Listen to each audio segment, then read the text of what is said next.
Welcome to Sakhi Soul Stories, where devotion becomes narration and remembrance becomes blessing. Today is day 9, Navami of Mahalaya Pakshalu.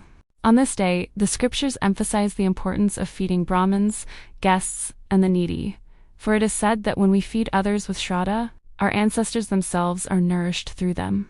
This is the story of how one family discovered that charity is the bridge that carries blessings from the past into the future. In a riverside town lived a wealthy merchant named Raghunath. He had earned riches through trade and owned a fine house, but he was known for being miserly. Every Pitru Paksha he performed rituals with grandeur. Priests were invited, mantras chanted, and gold offered. Yet, strangely, his family faced misfortune. His children fell ill often, his business suffered unexpected losses, and peace seemed absent in his home. One year on Navami, his wife Lakshmi decided to step forward. She was a woman of deep devotion, simple in her ways, but rich in compassion. That morning, she prepared sattvic food with her own hands, steaming rice, dal vegetables, and payasam sweetened with jaggery. Instead of serving only the priests, she quietly placed the food outside her courtyard, waiting for travelers, beggars, and the poor. Soon, a group of hungry children came by, washed their hands, seated them, and served them with love. As the children ate, she whispered prayers to her ancestors. "May this food reach you. May your blessings reach us." She did not know it, but Raghunath was watching from the doorway. At first, he frowned. He thought, will feeding beggars bring honor to my ancestors? But something stirred in his heart when he saw the joy on the children's faces. That night, Raghunath dreamt of his father. The old man spoke firmly.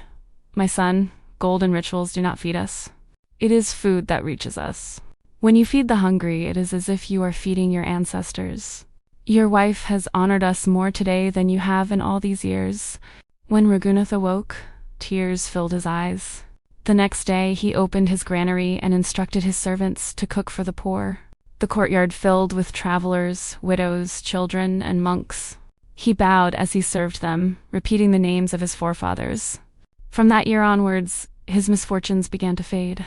His children regained health, his trade flourished, and peace returned to his home. And here we see again the sacred role of women. It was Lakshmi's quiet act of feeding hungry children that broke the chain of suffering.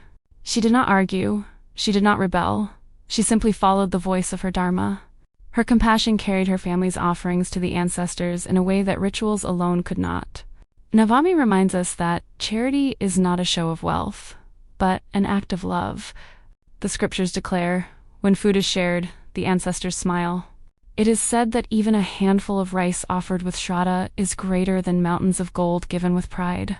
This was the story of day 9, Navami, the Feast of Blessings. Tomorrow, we will listen to day 10, Dasami, where we will learn why water offerings are described as the cooling nectar that soothes the souls of our ancestors. This is Sakhi's Soul Stories, where every story is a flame of faith and every woman is the guardian of that flame.